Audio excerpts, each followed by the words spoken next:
ಮೊದಲ ಹಂತದ ಚುನಾವಣೆಗೆ 34 ದಿನ ಬಾಕಿ ಇದೆ. ಈ ಬೆನ್ನಲ್ಲೇ ರಾಜ್ಯ ರಾಜಕಾರಣದಲ್ಲಿ ಮಿಂಚಿನ ಬೆಳವಣಿಗೆಗಳಾಗ್ತಾ ಇದೆ. ಲೋಕಯುದ್ಧವನ್ನ ಗೆಲ್ಲಕ್ಕೆ ಮೂರೂ ರಾಜಕೀಯ ಪಕ್ಷಗಳಲ್ಲೂ ಕೂಡ ರಂಗ ತಾಲೀಮು ಜೋರಾಗಿದೆ.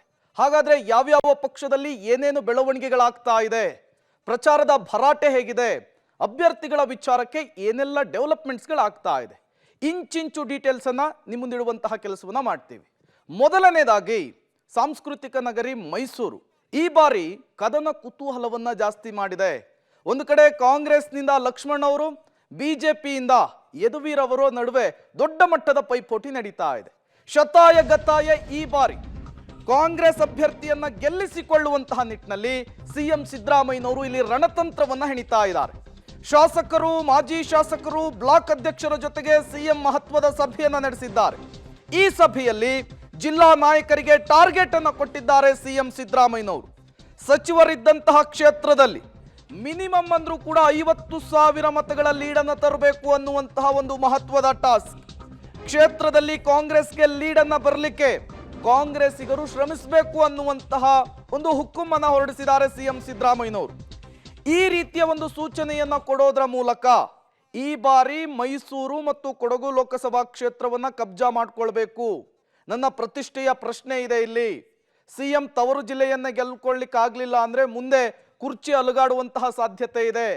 ಸ್ವಲ್ಪ ಎಚ್ಚರಿಕೆಯಿಂದ ಕೆಲಸ ಮಾಡಿ, ಎಲ್ಲರೂ ಕೂಡ ಅಲರ್ಟ್ ಆಗಿ ಕೆಲಸ ಮಾಡಿ ಅನ್ನುವಂತಹ ಒಂದು ಸಂದೇಶವನ್ನ ಸಿಎಂ ಸಿದ್ದರಾಮಯ್ಯನವರು ಇವತ್ತಿನ ಸಭೆಯ ಮೂಲಕ ಕಾಂಗ್ರೆಸ್ ನಾಯಕರಿಗೆ, ಮೈಸೂರಿನ ಮುಖಂಡರಿಗೆ ಪಾಸನ್ನ ಮಾಡಿದ್ದಾರೆ. ಯಾವಾಗ ಯದುವೀರ್ ಅವರಿಗೆ ಬಿಜೆಪಿಯ ಟಿಕೆಟ್ ಫೈನಲ್ ಆಯ್ತೋ, ಘೋಷಣೆ ಆಯ್ತೋ, ಆಗಿನಿಂದಲೂ ಕೂಡ ಜನರ ಮಧ್ಯದಲ್ಲಿ ನಿಂತು ಯದುವೀರ್ ಅವರು ಕೆಲಸವನ್ನ ಮಾಡ್ತಾ ಇದ್ದಾರೆ, ಪ್ರಚಾರವನ್ನ ನಡೆಸ್ತಾ ಇದ್ದಾರೆ. ಕಾಂಗ್ರೆಸ್ಸಿಗರು ಏನು ಮಾಡ್ತಾ ಇದ್ದೀರಿ, ನೀವು ಕೂಡ ಅಬ್ಬರದ ಪ್ರಚಾರವನ್ನ ಮಾಡಿ, ಕ್ಷೇತ್ರಗಳಲ್ಲೂ ಕೂಡ ಕಾರ್ಯಕರ್ತರನ್ನ ಗಟ್ಟಿಗೊಳಿಸುವಂತಹ ಕೆಲಸವನ್ನ ಮಾಡಿ ಅನ್ನುವಂತಹ ಒಂದು ಮಹತ್ವದ ಸೂಚನೆಯನ್ನ ಪಾಸ್ ಮಾಡಿದ್ದಾರೆ ಸಿಎಂ ಸಿದ್ದರಾಮಯ್ಯನವರು. ಅದರ ಜೊತೆಗೆ ಪ್ರತಿ ಕ್ಷೇತ್ರಕ್ಕೂ ಕೂಡ ಶಾಸಕರಿಗೆ ಅಲರ್ಟ್ ಆಗುವಂತೆ ಸೂಚನೆಯನ್ನ ಸಿಎಂ ಸಿದ್ದರಾಮಯ್ಯನವರು ಕೊಟ್ಟಿರುವಂತಹದ್ದು. ಸಭೆಯಲ್ಲಿ ಮುಖಂಡರು ಹಾಗೂ ಶಾಸಕರಿಗೆ ಕಿವಿ ಮಾತನ್ನ ಹೇಳಿದ್ದಾರೆ ಸಿಎಂ ಸಿದ್ದರಾಮಯ್ಯನವರು. ಯದುವೀರ್ ಅವರನ್ನ ಟಾರ್ಗೆಟ್ ಮಾಡೋದು ಬೇಡ, ಬಿಜೆಪಿ ಅಷ್ಟೇ ನಮ್ಮ ಟಾರ್ಗೆಟ್ ಅನ್ನುವಂತಹ ಸೂಚನೆ ಪಾಸ್ ಆಗಿದೆ.